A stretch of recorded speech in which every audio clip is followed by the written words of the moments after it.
네, 지난 8월에 이어 기준금리가 한 차례 더 인하되면서 연 2%로 사상 최저를 기록했습니다. 이는 2009년 글로벌 금융위기 때와 같은 사상 최저 수준인데요. 이렇게 금리를 낮춰서 투자와 소비를 활성화시키겠다는 의도지만 이런 저금리 시대, 소비자들은 혼란스럽기만 합니다.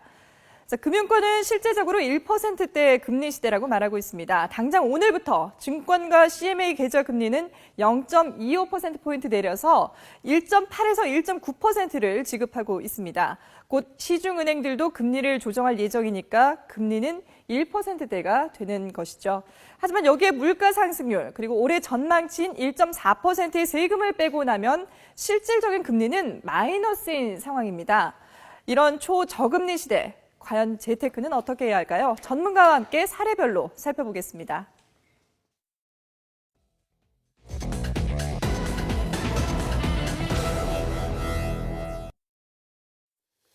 예, 전문가 두 분 모셨는데 정철진 경제평론가, 송민호 신한은행 부지점장 모셨습니다. 어서 오십시오. 어서 오세요. 네, 안녕하십니까.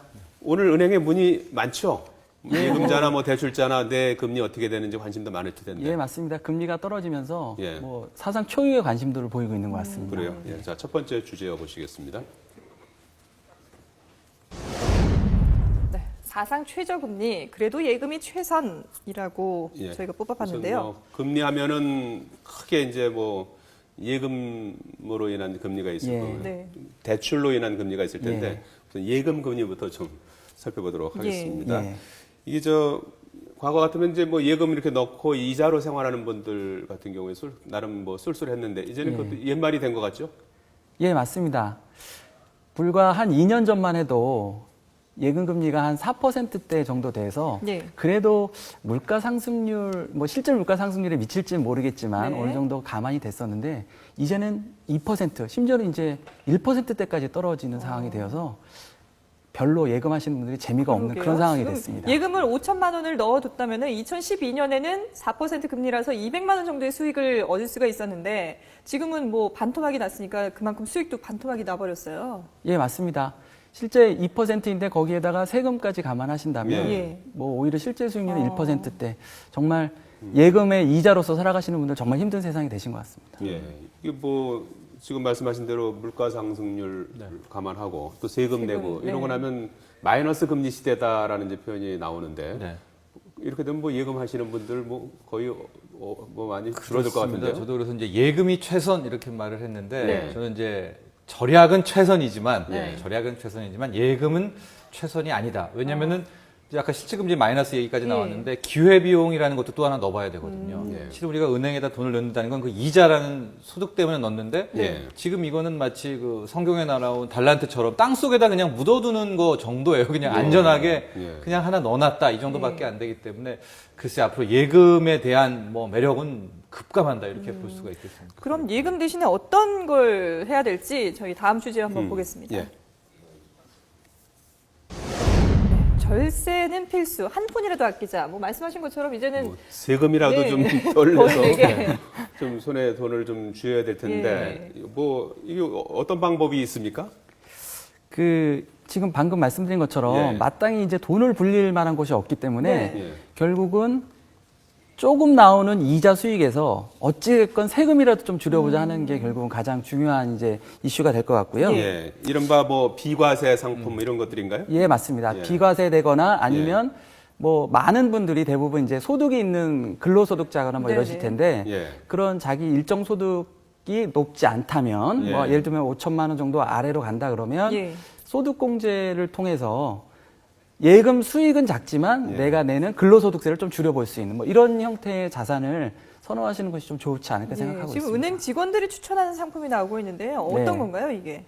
예, 뭐 소득공제 장기펀드가 지금 제일 위에 나와 있는데 예. 이 소득공제 장기 말 그대로 줄여서 소장펀드라고 합니다. 소장펀드. 좀 네. 소장을 좀 반드시 하시고 계시는 게 좋지 않을까 하는 그런 상품인데요. 네. 저역은 누가 가입하면 좋은 예. 상품입니까? 뭐 다 좋기는 할 텐데 예. 기본적으로는 연소득, 그러니까 근로소득 5천만 원 이하인 근로자만 현재 대상이 되어 있고요. 네. 예, 그 연간 이제 600만 원 범위 내에서 최고 40%까지 소득공제를 받으실 수가 있기 때문에 예. 실제적으로 내 실제 소득이 올라가는 효과를 나타낼 수가 있을 것 같습니다. 그리고 연금저축이 필수고 퇴직연금도 가입하는 게 좋은 거군요. 맞습니다. 이것 역시 소득공제하고 관련이 있는데요. 네. 연금저축이 현재 400만 원까지, 연간 400만 원까지는 역시 또 소득공제를 해주고 이제 세법이 바뀌어서 12%의 세액공제를 해주게 되는데 예. 지금 요즘에 아마 회사에서 많이 퇴직연금을 가입을 하고 계실 거예요. 근데 네. 거기에 자기 돈으로, 내 개인 돈으로 회사에서 퇴직연금 가입한 이외에 300만 원까지 더 넣으시게 되면 네. 내년부터 역시 그 금액에 대해서도 12% 세액공제를 해주기 때문에 뭐 수익률로 치면은 뭐 한 6% 정도 되지 않을까 싶을 정도로 재테크 효과가 있을 걸로 생각하고 있습니다. 예. 예. 지금 뭐 롱숏 EL 뭐좀 굉장히 어려운 뭐 롱숏 EL 예. 이런 건 뭐 누가 드는 거예요? 사실 이제 이 부분은 세금하고는 어떻게 보면 살짝 관계가 없다고 이제 봐도 될 것 같은데요. 네. 예. 실제로 최근에 시장의 흐름이 뭐 어떤 주식시장이 크게 오르지도 않고 뭐 최근에 좀 내리긴 했지만 네. 크게 내리지도 않는 어떤 박스권에 갇혀 있는 시장이었기 때문에 예금금리가 아까 말씀드린 대로 실질 예금금리가 1%대로 떨어진 지금 상황에서는 예금의 매력을 이제 많이 잃은 분들이 되게 많이 계십니다. 그래서 그런 상황 하에서 원금을 좀 보존해 놓고 그래도 정기예금 뭐 한 1. 몇 % 정도 내가 이자 못 받을 수 있다라는 그런 위험을 택하신다면 뭐 기대 수익률 한 8 내지 9% 정도의 어떤 상품을 이제 추구할 수 있는 그런 상품인데 그게 바로 이 롱숏 ELB 상품입니다. 예. 근데 뭐 어쨌든 한 푼이라도 좀 아껴보려고 절세를 해보려고 가족들 명의로 1인당 1,000만 원까지 이제 예금이 비과세가 되니까 그렇죠. 예. 가족 명의로 여기저기 좀 분산 투자를 하시는 분들도 계신데 이것도 이제는 다음 달부터는 안 된다면서요? 네, 금융실명제법이 드디어 이제 보완됩니다. 이제 예. 개정이 되는 건데 금융실명제법이 이제 최초 법 탄생 때부터 가장 걱정을 많이 했던 게 이 차명 계좌였습니다. 예. 그러니까 자기의 뭐 하수인이라고 하겠습니다. 네. 자기의 신복이 가서 자기 이름으로 가입을 해버리면은 금융실명제거든요. 네. 예. 그러나 그 돈은 차명 계좌고 그 돈은 엄밀히 말하면 이제 범죄자의 뭐 수괴, 두목이라고 표현할 텐데 그 사람 돈이어서 이런 모순이 있었는데 이제 네. 이거를 시정하겠다. 이거 설명을 좀 해주시겠습니까? 예. 어떤 내용인지 잘 모르시는 분들 많으실 것 같은데. 차명 계좌, 즉 예. 본인의 돈이 아닌데 남한테 돈을 받아가지고 그걸 마치 자기 명의로 가입하는 이 예. 돈들에 대해서 출처를 해서 금지를 시키겠다. 예. 걸리면은 처벌을 하겠다라는 건데요. 처벌 수위가 상당히 좀 높습니다. 이게 5,000원 이하, 뭐 5년 이하의 징역이라고 하는데 예. 공소시효라는 게 없어요. 이 차명 계좌는 허용했으면 끝까지 추적을 하게 되고 한 번 처벌받고 끝나는 게 아니라 매번 건수마다 받기 때문에 예. 굉장히 강력한 거다. 그러니까 이런 차명 계좌가 사실 일반인보다는 이런 사업하시는 분들이 좀 위험 부담을 줄이기 위해서 가족들 명의라든지 뭐 주변의 지인들 이름으로 많이 당연합니다. 하잖아요. 사업가들은 특히 이제 이 자식들한테도 이렇게 예. 많이 하고 뭐 이런저런 이제 자신들의 비서나 신복들한테 많이 하는데 네. 이제 이게 이제 차단되게 되는데 이 경우에 이제 애꿎게 이제 자녀들 명의나 이렇게 좀 가족들로 해놨던 이분들은 나는 어떻게 해야 되지? 난 이게 네. 큰 돈도 아닌데 이제 걱정하게 그렇죠. 되는 예. 그런 상황이 오게 되는 거죠. 그렇군요. 근데 이제 불가피한 이유로 이제 자녀 명의로 돈을 넣어둔 경우에는 그 법 위반이 아니라면서요? 그러니까 이 어떤 기준이 좀 경우인지 있습니다. 이게 또 예. 다 찾을 필요는 없고요. 예. 자녀 같은 경우에는 이제 토탈 5천만 원, 예. 미성년자는 2천만 원까지는 세금 없이 이렇게 자녀 명의로 내 돈을 이렇게 줘도 됩니다. 그러니까 자녀 5천만 원 이하까지 되고 배우자는 이제 사전증여라고 해서요. 10년에 걸쳐서 6억까지. 예. 왜냐면은 이제 결혼하신 분은 알겠지만은 내 통장도 쓰고 그렇죠. 와이프 통장도 예. 같이 쓰니까 이제 와이프는 6억 원 이렇게 있는데 그 이상 넘는 돈에 대해서는 이제 세금 내야 되고 네. 아마 엄격히 출처를 묻게 되는 거죠. 자, 이제 뭐 예금에 대해서 저희가 얘기를 해봤는데 사상 최저 기준 금리 인하라면은 사실 뭐 예금뿐만 아니라 대출 금리도 당연히 내려야 되는 거잖아요. 예, 그 맞습니다. 관련 주제를 먼저 보고 얘기 나눠보도록 하겠습니다. 자, 이자 낮아진 대출 고정금리냐 변동금리냐 어떤 걸 택하는 게 좋을까요? 예. 사실은 저도 개인적으로 대출을 받고 있는데요. 네. 예, 뭐 대출 안 쓰는 사람이 뭐 예. 거의 없다 요즘 싶- 제가 이제 싶죠. 뭐 예. 고객분들에게 제일 많이 말씀드리고 있는 이유가 약간 농담으로 네. 해방 이후에 최저금리 아니냐 어. 뭐 이런 말씀을 드리고 있습니다. 예. 물론 뭐 단기적으로는 어떤 그 변동금리가 고정금리 대비해서 조금 낮을 수는 있을지 모르겠으나 네. 저희의 판단은 이 대출이라는 것은 나에게는 부채지 않습니까? 예. 그러니까 그 금리 변동이 나에게는 큰 위험으로 다가올 수가 있습니다. 예. 그래서 일정 부분 아니면 뭐 좀 상당 부분을 고정금리로 가장 낮았을 시점에 뭐 5년 고정이 된다든가 하는 고정금리로 정해 놓으신다 그러면 뭐 향후에 본인의 어떤 그 이자가 지급되어야 되는 캐시플로우, 현금 흐름을 미리 예측할 수도 있고 네. 또 가장 낮은 시점에서 또 금리를 고정시켜 놓는다는 뭐 이런 이제 판단이 될 수 있기 때문에 많이 좀 권해드리고 있습니다. 뭐 일반적으로는 뭐 이렇게 길게 돈을 이제 빌려서 쓰실 분들은 이제 고정금리가 좋고 네. 뭐 짧게 이제 뭐 몇 년 안에 이렇게 갚을 수 있는 능력이 되는 사람들은 이제 변동금리가 낮다 이런 얘기를 하는데 예. 실제 뭐 그렇게들 많이 하고 계십니까? 예, 맞습니다. 실제로 제가 지금 말씀드린 건 주로 이제 대부분의 이 고객분들이 주로 주택과 관련된 대출을 많이 그렇죠. 보유하고 예. 계시거든요. 근데 주택 대출이라는 것이 보통 장기로 가면서 상환을 해야 되기 때문에 늘 장기를 염두에 두셔야 되고 그 외에 개인적으로 내가 생활비를 일시적으로 쓴다든가 네. 뭐 어떤 갑자기 필요 자금이 있다 이런 부분은 당연히 최근에 낮아진 시장 금리를 아주 그대로 반영하고 있는 변동금리를 택하시는 게 좋은 선택이라고 할 수 있을 것 같습니다. 저 역시도 거의 고정금리 대출에 저는 뭐 찬양 논자입니다. 그래서 이제 저도 대출 받은 건 다 고정금리로 하고 있는데 최근에 좀 항의를 많이 받죠. 금리가 8월에 인하되고 좀 이번에 또 떨어져가지고 왜 고정금리 들으라고 해서 지금 변동금리였으면은 네. 적어도 더 이익을, 이익을 봤을 네. 텐데라는 얘기를 하는데요. 예. 이게 그렇지가 않습니다. 하고 지금 이제 많이 정답처럼 얘기 나오는 게 뭐 5년 이내에 단기는 변동금리, 네. 장기는 이 고정금리 이렇게 고정금리. 얘기하는데요. 우리가 5년만 빌려야지 하고 생각을 하지만 거의 대부분의 경우는요. 5년 내에 잘 못 못 갚습니다. 갚죠. 평생 갚아야죠, 평생. 그런 경우가 굉장히 많고요. 지금 고정금리라는 게 과연 이걸 제가 앞으로 남은 여생 동안 또 만나볼 수 있을까랄 정도의 엄청나게 낮은 고정금리입니다. 고정금리도 지금 거의 3%대 후반, 뭐 3.8% 나오거든요. 주택담보대출의 경우에. 예.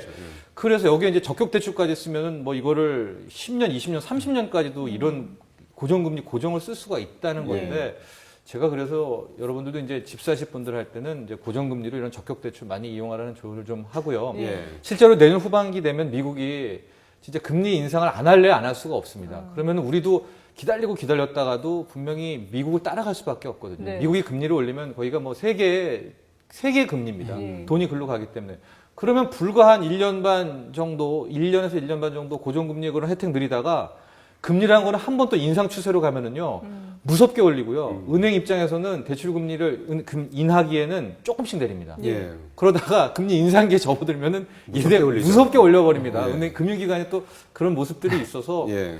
저는 이제 고정금리 쪽을 더 많이 권해드리고 지금 고정금리 그런 생각입니다. 3.8에 주택담보대출 하셨다고 했는데 굉장히 잘 받으셨네 금리를. 그렇습니다. 예, 근데 주택담보대출은 제가 오늘 그렇게 알아보니까 받죠. 제가 오늘 알아보니까 예. 이게 3%대 초까지 또 내려갔더라고요. 네. 중도 상환 수수료 뭐 지금 갈아타는 것도 방법일 것 같은데 예. 그렇잖아요. 중도 상환 수수료 뭐 100몇십만 원 이렇게 네. 내고서 뭐 한 1년 정도 만약에 차액이 이제 그 자기 규모에 따라 좀 달라질 수 있겠습니다만은 그걸 이제 벌충할 수 있다 그러면 갈아타는 것도 방법일 것 같은데 그거 한번 어떻게 하는 게 좋겠습니까? 예, 뭐 중도사가 수수료를 감안한 이후에 어떤 내가 내야 될 이자 비용을 계산을 당연히 해봐야 될 텐데 예. 장기로 간다고 하면 예. 당연히 그런 부분 검토해 볼 필요도 있겠고요. 실질적으로 뭐 미국 같은 사례도 금리가 거의 현재 바닥 수준이지만 예. 대출 금리는 4% 5%대로 가장 많은 고객분들이 오해하고 계신 게 예금 금리가 0%면 대출 금리도 그거에 굉장히 가깝게 붙지 네. 않느냐인데 금리 상승기에는 그렇지가 않습니다. 그래서 예. 그런 부분들을 꼭 염두에 두시고 고정 금리를 고민해 보시는 게 좋을 것 같습니다. 그러면 지금 금리가 내려가서 대출을 받을 수 있는 좀 상황이 여건이 나아졌으니까 지금이라도 돈을 대출을 받아가지고 집을 사야 되나 말아야 되나 고민하는 분들에게는 어떤 조언을 해주시겠어요? 정말 저희는 좀 그 둘이 앉아있죠. 인상이 좀 다릅니다. 저는 대출 쪽, 여기는 이제 투자 쪽. 각계격파로 얘기하는데요. 네. 이제 주택 이제 실수요라면은 도전을 좀 하시고요. 예. 예. 늘 말하지만 원리금, 즉 원금 갚고 이자 갚는 합친 원리금이 뭐 맞벌이라면 부부 총소득에 있어서 저는 한 20%는 넘지 않은 정도의, 그러니까 기초 정도 자기가 실탄이 있다면은 그 정도 집 매매에도 뭐 도전해봐도 되겠다고 하는데 예. 그 이상이 되면은 현재 같은 경기 상황에서는 굉장히 위험해집니다. 왜냐면은 지금 임금 상승률도 높지 않은 데다가 예. 이제 뭐 유로존 같은 경우에는 경기 불황이 많이 이미 불황이라는 뭐 이런 얘기 나오고 있기 때문에 어쨌든 집을 사실 때 분명히 대출을 받을 텐데 원리금 비율을 최소화한다. 자기 소득의 20% 이내 정도 그걸 감안하면 좋을 것 같습니다. 20% 네. 정도는 100만 원 번다 그러면 원리금으로 나가는 게 20만 원은 안 넘도록 이자 그래야 부담이. 오래 버틸 수 있거든요. 네. 집을 살 때는 어느 정도 좀 자기 돈이 있어야 된다고 보십니까? 기본적으로는 한 50% 정도는 본인 절반 정도. 예, 자금이 있으면 좋을 것 같고요. 예. 그 고정으로 해놓는 아까 계속 말씀드린 이유가 예. 장기로 내가 돈을 지불해야 되기 때문에 그런 위험을 줄이는 거 굉장히 좋은 일이라고 생각하고 있습니다. 그렇군요. 자, 마지막 주제어를 좀 잠깐 보시겠습니다. 초저금리 시대 연령대별 추천 투자 방법은 정말 많은 분들이 아마 관심을 가지시지 않을까 싶은데요. 예. 뭐 어떤 방법을? 주식 얘기를 좀 예. 해봐야 될 것 같은데 뭐 상대적으로 이제 뭐 주식 시장이 좀 요즘 좋지 않아서 좀 꺼리하는 굉장히 안 분들도 계실 것 좋습니다. 같은데 굉장히 안 좋은데 예. 뭐 조언을 좀 해주신다면요? 오늘도 지금 상당히 빠졌다가 낙폭을 줄이고 있는 걸 보고 들어왔었는데요. 예. 이제 주식 시장은 단기적으로는 유럽을 봐야 될 것 같습니다. 유로존에서 저는 이제 때를 쓴다 이런 표현을 많이 쓰는데 시장이 거의 폭락 양상을 보이고 있는데 이게 예. 왜 그러냐면 미국이 이제 달러 풀기를 중단합니다. 이제 10월에 이제 중단하니까 네네. 그동안에 일종의 몰핀을 다 뿌렸었는데 이제 몰핀이 없기 때문에 환자들은 그 다음 걸 막 요구를 하면서 지금 때를 부리는데 요구하는 게 바로 유로화 양적화랍니다. 그동안에 달러를 뭐 헬리콥터로 뿌렸다면은 이제 좀 유로화를 뿌려줘. 그래서 이 대책을 나오기를 22에 지금 계속 독일에 특히 이제 압박을 가하고 있거든요. 그래서 지금 주가 많이 폭락하고 급락하고 있지만 만에 하나 유럽 중앙은행에서 정말 우리를 깜짝 놀라게 할 경기부양책이 나오면 마치 네. 우리 어제 금리 인하한 것처럼 그 이상 가는 게 나오게 되면 주식이란 건 급반등할 요소가 있기 때문에 저는 오히려 유로존의 경기부양책을 보시다가 나온다 생각하면은 주식으로 한번 뛰어들어도 전 세계적인 금리, 특히 우리 금리에서 저는 나쁘지 않다고 봅니다. 예. 보통 저금리 시대 주식 시장은 어떤 관계가 있습니까? 보통은 주식과 금리하고는 상반된 관계가 있습니다. 예. 왜냐하면 아까 말씀드린 것처럼 금리가 높다 그러면 예. 누가 위험 부담하지 않고 당연히 안정적인 그렇죠. 자산 들어가서 예. 내 원하는 수익을 쫓을 수가 있는데 예. 지금처럼 뭐 바닥권의 금리라고 하면 예. 내가 그 금리 정도는 얼마든지 포기할 수 있다라는 생각들을 투자자분들이 많이 하게 되시거든요. 그래요? 예. 그래서 뭐 주식과 관련된 부분을 좀 장기적으로 생각한다 그러면 최근에 우리나라에서 많이 유행하고 있는 연금이나 네. 기금 이런 투자들이 결국은 주식 쪽에 장기적으로 많이 투자가 될 거기 때문에 예. 뭐 좀 길게 생각하셔도 낮은 시점에서는 한번 충분히 투자해 볼 만한 자산이라고 생각하고 있습니다. 예. 지금 이제 많은 전문가들이 중위험, 그러니까 위험도 중간 정도, 그리고 수익도 중간적인 그런 상품을 노려라라고 하는데 어떤 상품들이 있는지 구체적으로 좀 한번 살펴보도록 하겠습니다. 예. 일단 연령대별로 저희가 정리를 해봤는데요. 좀 소개를 해주실까요? 예, 우선 젊은 분들은 네. 상대적으로 저는 늘 그렇게 말씀을 드리고 있습니다. 일단 쌈짓돈이 좀 모여야 된다. 뭐 아무래도 현재까지 이제 내가 갖고 있는 자산이 상대적으로 적을 거기 때문에 예. 아무래도 비교적 나이 드신 분들보다는 비교적 좀 하이 리스크 하이 리턴 고위험 고수익 상품을 좀 가입을 하시는 게 좋을 것 같고요. 예. 그거에 가장 뭐 추천해 드릴 만한 형태는 적립식 펀드입니다. 뭐 적립식 펀드라는 것이 주식에 투자를 함으로써 좀 위험한 부분도 있지만 네. 말 그대로 적립을 하게 되면서 주가 사이클에 따라서 투자가 나눠서 되기 때문에 소위 말하는 평균 매입 효과, 코스트 예. 에버리지 효과가 있어서 위험도 어느 정도 줄일 수 있고요. 그래서 그런 쪽으로 해서 일단 눈덩이를 좀 크게 만든 이후에 네. 그다음에 이제 눈덩이가 만들어지면 그다음에 좀 다른 방향으로 운영을 하면 어떨까라는 예. 생각을 40, 갖고 있고요. 50대는요? 40, 50대 같은 경우는 뭐 ELS 제가 계속 많이 말씀드리고 있는데 최근에 우리나라나 뭐 중국 전반적으로 지수 전체가 좀 하락을 했지 않습니까? 예. 그래서 그 하락한 지수 두 개를 기초 자산으로 해서 연 한 6% 정도의 수익을 노리는 지수형 ELS를 예. 가입하신다 그러면 시장이 큰 폭으로 떨어지지 않는 한 수익을 추구할 수 있는 좋은 자산이 될 걸로 생각하고 있습니다. 이래서 또 한 가지 첨언하면은 네. 저는 개인적으로 꼭 원금 보존형으로 들어라 이런 조언을 해드리고 싶어요. 이제 ELS도 두 가지가 있습니다. 원금 예. 보존하고 원금 상관없이. 근데 예. 후자가 수익률을 보장하는 약속하는 게 훨씬 더 높은데요.